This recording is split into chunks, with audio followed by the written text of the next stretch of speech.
It's Wednesday, September 7th. This is News in a Minute, and I'm your host, Brett Licknerovich. I'm standing inside of Dish Track Chicago's studio, where these guys have really stepped up their green screen game.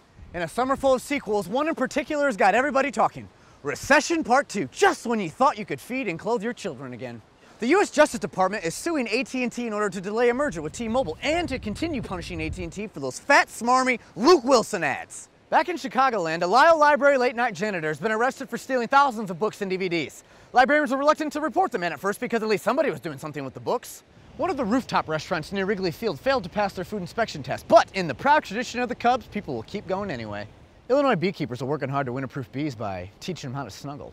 Magic Quest, a local venue for live-action role-playing, is closing their doors after they found the one element they're weak against: bankruptcy. This has been News in a Minute. Well, winter is coming.